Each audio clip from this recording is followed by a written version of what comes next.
The Accunet Mortgage and Realty Show is sponsored by Accunet Mortgage, an equal housing lender, NMLS ID 255368, and Accunet Realty Advisors, which is a separate company from but still affiliated with Accunet Mortgage. Putting a roof over your head without the headache. Get answers to all of your home buying questions. This is the Accunet Mortgage and Realty Show with Brian Wickert on 620 WTMJ. And our Sunday best and a happy Thanksgiving weekend to you. Welcome to the Accunet Mortgage and Realty Show. I'm Steve Kettler, along with Accunet Mortgage and Realty Advisors owner and president Brian Wickert and licensed millennial loan consultant David Wickert. As always, if you have a question, you can give us a call at 414-799-1620 or throughout the Midwest on the Accunet Mortgage toll-free talk line. That number is 1-800-877-1620. So I see the 30-year fixed finally kind of poked its head just a little above 4%. Yep. The Freddie Mac's weekly survey, which comes out on Thursdays, reflecting data from Tuesday, came in at 4.03% this week. If you were willing to pay 0.5%, so let's, in addition to regular closing costs, so let's call regular closing costs from your average lender about $1,500 in Wisconsin, could be more, plus 0.5%. So that's a total of $2,500. Whoa! And what year? What year? We'll give you the multiple choice, Steve. What year were rates last above 4%? Do you think it was 2015, last year, 2014, 2 years ago, or 2013? 13. It probably was, but the answer I was looking for, since it was most recent, was, David? I was going to say earlier this year. Yeah, well, no, 2015. Okay. On December 31st, it was 4.01. Yep. Now, a year ago this week, the Freddie Mac survey was at 3.95. All right. So, it's an emotional barrier, folks, hitting that 4 handle on a 30-year fixed rate. 4 ain't so bad. But it is about 0.5% higher than we were before the election. And David, I read some more articles this week. Last week we had a little debate on what, do the higher rates really mean? Mm-hmm. And more economic experts who are allegedly smarter than we are saying it's because of inflation expectations. Because if you buy a bond, whether it's a mortgage or a 10-year Treasury bond, you want to have the interest rate on that bond. So let's take a look at the 10-year Treasury, which closed at about, 2.33? 2.35, yes. 2.35. After flirting with 2.4, but go on. If inflation all of a sudden goes up to 2%, which is the Fed's target, you're only making 0.33 on that bond. So that's why if inflation expectations are up, interest rates have to rise if you're a bond investor. Okay. So let's turn the table now and take a look at forecasts, okay? Are these the same people making your inflation predictions, or? Okay, keep going. That was, snarky. But, these people have economists and stuff and Excel spreadsheets. Okay. Mortgage Bankers Association of America, our trade group, came out with their revised forecast on November 16th. And they see the interest rate in the fourth quarter here, the quarter that we're currently in, at about 3.9. Well, pretty darn close. Mm-hmm. Then in the first quarter of 2017, they say, we think it's going to be around 4. Quarter 2, 4.1. Quarter 3, 4.3. And by the end of next year, 4.4. It's going the wrong way, but okay. All right, now what about 2018? They're willing to stick their neck out that far. 2018, the Mortgage Bankers Association thinks the 30-year fixed rate will be at 4.6%. And wait, hold on to your hats and buckle your seatbelt, folks. In 2019, which is only 2 years away, really, 2 years and 2 months away, they're predicting, are you ready? A 5 handle, 5.3%. Heaven forbid, okay. On the 30-year fixed. Okay, so, David, where did we end the week at low overhead Accunet Mortgage? Sure, so with 25% equity and all the other right stuff, Accunet could still deliver 3.99%. That is with $1,500 in closing costs. The APR is 4.02. If you, like me, prefer the no closing cost option, it's 4.125. APR is the same on a 30-year fixed. And if you wanted to get down to the 15, which continues to be popular among folks who are just trying to shorten their loan, Accunet can deliver 3.25% with 0.3 of a point. The APR is 3.32, and that's total closing cost of $1,700. to get down to that 15 trophy rate. Okay, thank you. Other little news items. The Fannie Mae Freddie Mac limit has been stuck at $417,000 since 2006. We just got the press release this week. It's going all the way up to $424,100 effective January 1. What was it when you started in the mortgage? You know what? Let's see if we can look that up. Okay. In 1999, when Accunet started, what was the Fannie Mae Freddie Mac limit? That's knowable information. All right, the big question, Steve, is, so what does all this mean? What do rising rates? Finally, it seems like rising rates may be here. Who knows if that'll really materialize? But let's do the what-if game when we come back from this break and say, what if somebody buying a house today at 3.99 with Accunet, $200,000 home, what is that going to look like a year from now if the MBA's forecasts come true? And what about a couple years from now? When we come back, we'll have those answers. Right here on the Accunet Mortgage and Realty Show on 620 WTMJ. Home buying advice from the guys who know it best. This is the Accunet Mortgage and Realty Show with Brian Wickert on 620 WTMJ. With the absence of Chris Middleton, the Bucks are looking to the rest of their roster for consistent shooting. Justin Garcia dives into the evolution of Jabari Parker as a shooter on Wisconsin Sports Weekend, and it'll be at 4:07 later this afternoon right here on WTMJ. Right now, it's the Accunet Mortgage and Realty Hour, so we were just talking about interest rates creeping up just a little bit, which has pushed 30-year fixed mortgage rate over 4% or right there. But what does that mean going forward if we start to creep up to 4.5%, even 5% in 19? 2018, yeah. 2018, we expected, according to one massive smart forecaster guy at Mortgage Bankers Association, 4.4 by the end of 2017, and perhaps as high as 5.3.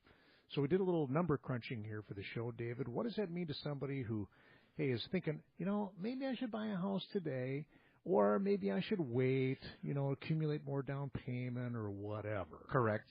So on a $200,000 house, okay, not to double down on the pain a little bit, but not only would rates possibly rise, but the value of that home could also go up as well. Correct. So if you pair those things together, which you really got to do. Correct. And by the way, the MBA forecast was for a 5.6% increase in home prices on average throughout the U.S. What did you use? So I used, if we're taking a $200,000 house today, yep, and next year it goes up by 4%, okay, that house is now worth $208,000. Okay, got to pay $8,000 more. Right, with a 5% down payment, the difference between 3.99 and 4.5 is $98 a month. Okay, so not the end of the world. Correct. But the increase, if we say, hey, 2 years from now, okay, if the rate goes from, hey, 3.99%, like we said in the rate roundup, to 5.25%, okay. and pair that with growth, 10% between now and then, that $200,000 house is now priced at $220,000. Okay, yep, I'm with you. The difference in the payment is $255 per month. Yikes. And this is why, just on the other side, why refinancing can really help people on their monthly payment. Yeah. Well, it's only because it cuts both ways. Your lower rate is paying less to live in the same house, but also waiting is detrimental to your budget. It can be. Yep. And now maybe the people are going to have wage growth if they wait, but there's that should happen, Correct. Which would help blunt that. You're also borrowing $19,000 more dollars because 5% on a $200,000 loan. Hey, I'm borrowing $190. Well, hey, you're missing out on that appreciation. Well, let's think about that in terms of wealth accumulation. If you buy today at $200, yeah, you're going to enjoy that $20,000 appreciation in the asset while you're paying down your mortgage. So, correct. I think we're making the argument pretty much that you could buy cheaper now and enjoy a lower payment, but also enjoy that property appreciation. And the number one reason why people don't buy now, David, is? Well, they don't think they have the down payment. That's right. But we have a plethora of loan products that would allow people to buy with as little as 0% down. Did you happen to look at the WHEDA rate this week? I did not, but we'll come back with that after this next break. But that, allows you to buy. We do have the WHEDA 30-year fixed rate loan program where we can give you, you can make 3% down, but wait, then we can also give you a second mortgage at the same low rate as the first mortgage to fill in for that 3% down payment that you're making, David. Oh, and I like that you're on the airwaves this week in the holiday season talking about gifts. Oh, yeah. Because not only is WHEDA the best thing since tap beer, but also the, hey, Grandma, I'd like to become a homeowner this holiday season or next spring. It's just a really cool way to help people make that leap if they don't have that down payment themselves. Right, right. A gift is a great thing, and we know how to make the gifts happen with the least amount of hassle. And, in fact, we're going to come back after this break with the story of the 16-day home purchase closing, where, in fact, the father of one of the borrowers is going to be making the gift. We'll give you all those details and whether or not we're going to make the deadline, which is this coming Wednesday, November 30th, when we come back. Right here on the Accunet Mortgage and Realty Show on 620 WTMJ. Don't break the bank to get into a house. Back to the Accunet Mortgage and Realty Show with Brian Wickert on 620 WTMJ.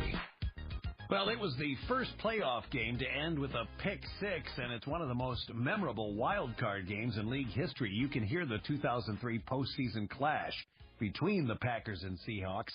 Today at noon, it's our annual Packers Classic broadcast on 620 WTMJ, sponsored by Pella Windows and Doors of Wisconsin, Ingman Taylor, Columbia St. Mary's, and Bobcat Plus.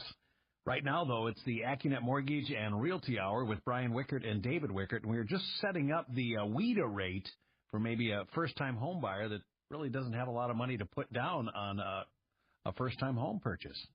Yeah, David, did you come up with that? I did. So WHEDA offers for first-time home buyers, you can either do the no monthly mortgage insurance at 4.5%, or if you're looking to pay that monthly mortgage insurance, it's 4% even.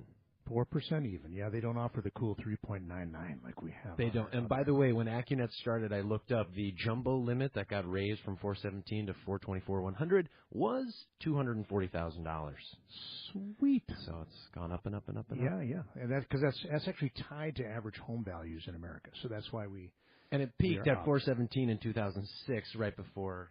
Everything. Yeah, and it's taken us 10 years to get back above that level. Right. All right, so let's recap this little story here. On Monday, November 14th, I got a call from the father of one member of a first-time home-buying couple asking if there was any chance, Brian, could Accunet possibly get a 30-year fixed-rate loan in place by November 30th? Because in order to get the deal accepted. And let's just throw the Thanksgiving holiday in there as well. Yeah, sure. And deer hunting. Because nobody's going deer hunting in Wisconsin and all that kind of stuff. So, any chance you could make this happen, because we had to write it using what I call the Bank of Dad as a cash offer, and it was a little over $200,000 purchase price. So they had to write it as a cash offer. Dad had to prove up that he had the $200 and some thousand in cash during the weekend because they had the offer accepted, I think it was on the 12th, Saturday. So they had to prove up that they really did have the cash to make good on it. But he'd really rather not come up with the 200 and something thousand, which is understandable. He'd rather come up with the mere 40,000 or so to gift the down payment. We were just talking about gifts before, so here's a prime example where Dad, Mom want to give a gift. And by the way, the best way to do that with the least amount of hassle is to give the gift not ahead of time, not a week before closing, but rather right at the closing. By doing it right at the closing, either via cashier's check or a wire, we don't have to document or prove or verify that the donor, in this case Mom and Dad, had the money to actually provide the gift. And we don't have to see it coming into the recipient's bank account. Okay. So how do we do? Well, the first challenge is getting the appraisal done. But because we have this really cool new local appraisal management company that is spoiling us with excellent service, stellar service, we got the appraisal a week later on the 21st of November. Oh, wow. I'm feeling good. Yeah. This is going to be in stark contrast to a story we're going to talk about after the break about another up north appraisal. But we get the appraisal in 7 days. And he e-signs. So e-signs right away, get all that stuff. He uploads his documents. So we had everything we needed to submit for underwriting. Then all of a sudden on Wednesday, we get word from the first 30-year fixed-rate servicer where we wanted to place the loan. They're not feeling so good about the loan. In fact, they're going to deny it. What? It's because the guy works for his future father-in-law and has only been working there for a few months, and that's where the down payment's coming from. So 30-year fixed-rate Fannie Mae lender number one says just too many eggs in one basket. We're going to say no thanks. Maybe if the guy was working there a year, we'd feel better about it. Yeah. So I give that, kind of bad news. But the cool thing about Accunet's business model is we're not a one-trick pony. We have other 30-year fixed-rate Fannie Mae loan servicers, so we quickly submit the same loan application, because that's an important detail. If the guy had to go apply at another lender, he would never close by November 30th for all kinds of reasons. Yeah. But if you reapply, there's a federal regulation that says you can't close for 8 days. Okay, so that would have been another problem. But we go ahead and take the same application material, send it to Fannie Mae 30-year fixed-rate servicer number 2, and by some miracle, actually it's because they love us, we got the loan approval the Friday after Thanksgiving. Why is there a difference between these two? Aren't they playing by the same rule book? That's a really good question. They get to add what is called overlays, and they still have this obligation, this kind of big gray area when they're selling loans to Fannie Mae or Freddie Mac that says, I, the Fannie Mae seller servicer, represent and warrant that this is an investment-grade loan. What does that mean? It means that if it goes in default, Fannie Mae is going to use that excuse to say, buy this loan back because it wasn't investment grade. So the answer is there are these gray areas, but we're back on track now and feeling really good about being able to close on November 30th. 16 days. Do I want to do this on lots of loans? No. It's a little too exciting, but it looks like we're going to pull this one off. All right, when we come back, we're going to come back with a story about another up-north appraisal. Right here on the Accunet Mortgage and Realty Show on 620 WTMJ. It's now 10:30 as we welcome in from the WTMJ 24-hour newsroom, Colleen Boland. Thank you, Steve. A senior Donald Trump advisor is calling Hillary Clinton's decision to join a recount effort incredible. Kellyanne Conway told CNN State of the Nation the president-elect has been, quote, incredibly gracious and magnanimous to Hillary Clinton, yet she's joining an effort to try to somehow undo the 70-plus electoral votes that he beat her by. Green Party candidate Jill Stein is pushing for recounts in Wisconsin, Michigan, and Pennsylvania. Senator Bernie Sanders on ABC News this week says the recount's not a big deal. He instead says it's a legal right. He says he doesn't think anyone believes there's going to be profound changes and that, quote, we'll see what happens. German police say fires have been set at an entrance to the trade fair grounds in Hamburg where a meeting of foreign ministers is scheduled next month. It's also where the group of 20 is to hold a summit in July. Witnesses told police that around 30 to 50 people, most of them wearing masks, were responsible. They ran away before officers arrived. WTMJ, PellaWI.com, time saver traffic 94 inbound, Highway 16 to the Zoo is an 11-minute trip. The Zoo to the Marquette 7, 4145 southbound, Highway Q to the Zoo is 15 minutes. 43 inbound, Brown Deer Road to the Marquette is 12. 94 northbound, Layton Avenue to the Marquette is 7, and 894 northbound to Hale to the Zoo. That will take you about 5 minutes. Getting you into the home of your dreams. Here's more of the Accunet Mortgage and Realty Show with Brian Wickert on 620 WTMJ. And David Wickert, and we were just talking about gifts and how big of a deal that can be and a factor in especially a first-time homebuyer situation. Right, and we're fortunate to have many high-quality listeners to the show, and so instead of calling in my friend and longtime listener Jim Wozniak, who's a financial advisor at RBC Wealth Management, texted me to point out that as we are close to the end of the year here, if we were looking at a gifting situation for a loan that was closing in 2017, part of the gift could be made in December, and another part could be made in January. And the issue at hand here is the $14,000 annual IRS gift limit. And when I say gift limit, that's not that I'm a tax advisor, but my cousin Paul is one, and we've covered this topic many times on the show. Yeah. The IRS says anybody can give anybody else $14,000 and not have to report a darn thing to the IRS. If you give an individual $15,000, you have to report that $1,000 extra on a special form. You don't have to pay any tax on that gift, nor does the recipient, unless you go over $5 million. So from a practical standpoint, this isn't the real issue, but people still like to try to avoid reporting. So like in the case of this first-time home buyer, where the gift is $41,000, they're doing one $14,000 gift from the dad to the daughter, another $14,000 gift from the mother to the daughter, and a third $14,000 gift from the dad to the future son-in-law. Okay? So that they're staying within that $14,000. They have a nice document trail for that. We did 3 separate gift letters to help them document their tax file to prove if they ever get audited, hey, we didn't have to report this because we stayed under the $14,000 person-to-person limit. Okay. So you're saying that buying a house requires some crafting from time to time. And please consult with your mortgage professional and just don't haul off and do it the way you think is right. Correct. Yeah, because it's hard to unring some of those bells. So thank you to Jim Wozniak for texting in that. All right, so tell me about this appraisal up north. Okay, so the appraisal up north, we ordered the appraisal right away, September 14th. Okay, and these are for some acquaintances, friends of mine. Yeah. And I'm like, okay, great. And they're doing cash out refinance in a place up in Vilas County because they want to do a remodel on this place. I'm like, okay, cool. I did a 75-day rate lock because I knew the appraisal was going to take a long time. Yeah.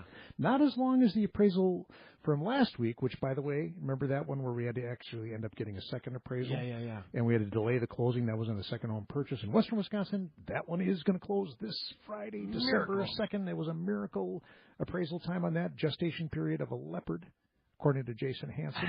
Same amount of time. But on this one, it was maybe more of a couple of gerbils gestation period, but still took 71 days. Count them, 71 days to get the appraisal. It's just because there's fewer appraisers. That is exactly why. So if you want to make money, become an appraiser in a rural up north? area. Up north somewhere. You'll stay busy. In any rural area. This, we read in our trade publications, is not a unique problem to Wisconsin or anywhere. But when you get out of the metropolitan area, remember I just told you on the first-time home buyers, we got the appraisal in actually 6 calendar days. 6. On this one up north, 71.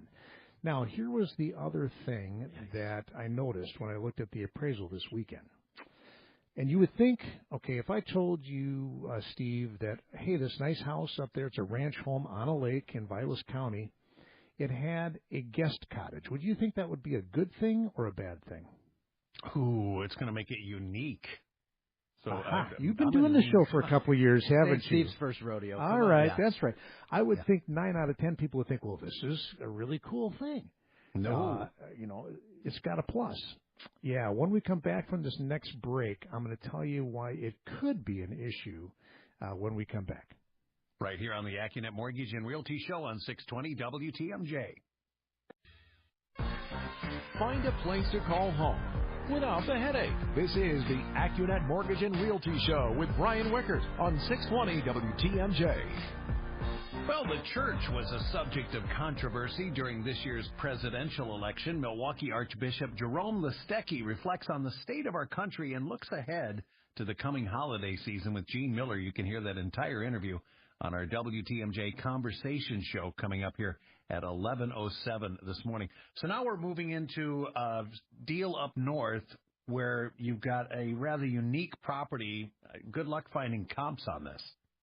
Well, and so I got to tip my hat to the appraiser, who I cannot talk to directly due to appraisal independence regulations, for being rather clever. She did not, throw this out there in a bunch of texts. What she did is she had to include a picture of it. And then on any appraisal, there's this grid where the subject property is compared to the other comparable sales. And so she used a line titled extras. And so then this is cool. So I'm fascinated. I'm going to see, I'm crossing my fingers. We'll see what. Then nobody's going to ask, what's the extra? Well, she labeled it as guest cottage for the subject property. But then for comp number 1, it had a kennel. For dogs? Dog kennel. So she gave that would be a different kind of, bed to sleep in compared to your There you guest go. cottage. That's right. Maybe as comfortable. Okay. The second comp had, what did the second comp had? It had an nothing. outbuilding? It had nothing. Okay. Third comp had outbuildings, not specified, but maybe a pole barn or something like this. And then the fourth comp had a boathouse / guest house. Okay. So maybe a boathouse that you could sleep people in. All right, so it took me a while to figure out, well, what kind of value is another one of the comps, there were like 6 comps on this appraisal, had no extras, and that's where I figured out how much value she was giving to the guest house, because she made a $40,000 adjustment between our subject property that had the guest house and the one comp that didn't have any extras. And then I could back into it and go, oh, so she made a $39,500 adjustment on the comparable that had just the kennel. In other words, she was giving the kennel $500, in our guest house $39,500 more. Okay. She made a $20,000 adjustment on the outbuilding. So she kind of was subtle and discreet about what she thought the value of this guest house was. Okay. We will let you know, perhaps. Oh, we don't have a show next week. The following week, we'll let you know whether we escaped unscathed in terms of the appraisal review. So at least we had one property that actually did have a boathouse / Because you're saying underwriting can come back and say, show me 3 more comps that have a guest house. With a guest house. They don't exist. So they kind of had one. And, what's the difference between a guest house and outbuildings? A pole shed. Well, heat. Sometimes. We hope. Yeah. Sometimes what appraisers do is they say, I've given no value to the pole shed or the outbuildings, but other times they do. So we will find out what happens there when we come back. All right, but you added 2 more things to your list last week of surprises for first-time home buyers. Yeah, as I wrote that up, and by the way, you can get the surprises for not just first-time home buyers, but all buyers. All buyers. We have this posted in a very nice blog post out at Accunet.com. Well, because number 1 is appraisal rules. Like That's right. Said, appraisal rules. They don't understand that we have to give the appraiser a copy of the appraisal on a purchase or copy of the offer to purchase, rather, on a purchase transaction, including the sales price. That's the number 1 surprise. But the 2 that I added, well, should we tease it and do it now? I'll give it to you right now. Okay. That surprise number 6. The buyer is at risk for potentially a lot more than their earnest money. I would tell you most buyers think, well, if I bust up this contract and just walk away because I don't like the seller, I'm just going to lose my earnest money. That's it, right? No, it says right in the contract, and you can get the line numbers at our blog post. This is for Wisconsin offer to purchase. The seller can sue for specific performance, meaning you can go to the county judge and say, hey, judge, make Mr. them Buyer buy my here, house? Giving them an order to follow through on this. That seems extreme. Well, I would do it. If you had somebody that said they were willing to buy your house, let's say for, I don't know, $200,000 cash, and they prove they had the cash, but then they get cold feet, I go to them and say, hey, make them buy it. Okay. And then they could be held in contempt of court, which gets you to sit in jail. Remember, we had that story a couple of weeks ago. Oh, about the divorce couple. Yeah, the divorce couple where the wife ended up sitting in jail for a couple of days or weeks. And then the other thing that they can do is sue for actual damages. So let's say you had an accepted offer at $250,000. And the person busts the contract for no legitimate reason, then you as a seller turn around and can only get $225,000 from the next buyer.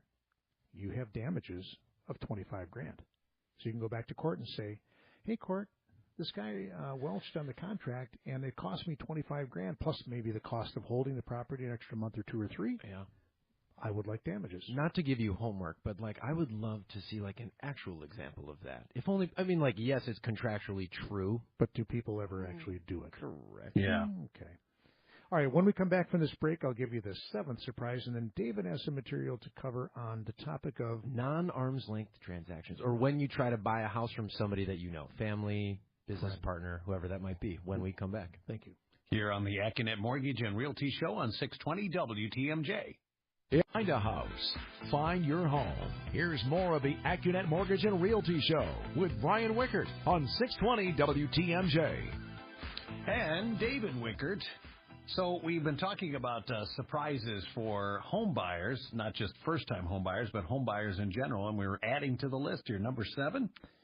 Number 7, our final one, is that buyers don't automatically get their earnest money back if they or the seller terminate the contract. What? That surprises people. Kind of the sister of the previous one, number 6. The buyer and seller have to sign a piece of paper called a consent and mutual release that says, hey, we're we're going to give the buyer some or part of their earnest money back, and they have to give that written direction to the broker who is holding the earnest money. And if there's a dispute over, well, I think, you gave me $5,000 earnest money, but you kind of didn't behave right, I'm only going to give you $4,000 back. If you get in a tussle over that, the place that gets solved is small claims court, which can take a long time depending on what county you're in. You have a comment there? It's a dance is what you're describing is, hey, when you're breaking up with somebody. It's a negotiation. Okay. That's right. It's not automatic. Okay, so David, and you can find the entire list of our top 7 surprises for home buyers, things you didn't know about. And believe me, there are some doozies out there at our blog at Accunet.com. David, a word about non-arm's length transactions, which is a fancy way for saying buying from your relatives or friends. And the reason why it came to mind is I have a purchase this past week of a property up north in Cecil, which is in Shawano County, of someone who's buying a second home from their in-laws. Okay. And just talking through kind of the smell test sometimes that you have to meet for underwriting when you're buying a property from somebody you know.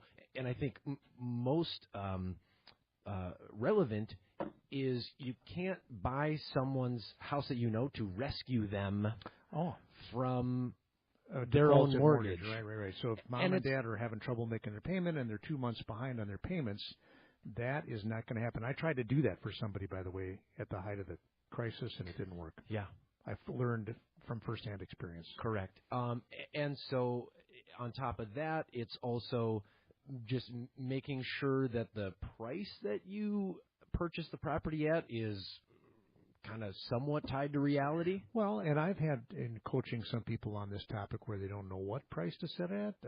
You just say right in the contract, because you still need a written contract between the two parties. Mm-hmm. Just put in there, we agreed that the sales price will be whatever the independent appraisal comes in at. Or what other people do is they put a price in there, and then if the appraisal is a lot higher or lower, they can adjust it. And you will need an appraisal for sure. Correct. Well, and it's just to piggyback even off of what we talked about earlier, which was gifts. Oh, gifts. Okay. Well, also timing. This property happens to be up north, and so it's just, hey, it's going to take some time, in-laws, in order to get this purchase done. Right. But I was going to say on gifts, gifting equity is a totally legitimate means of selling a home. Right.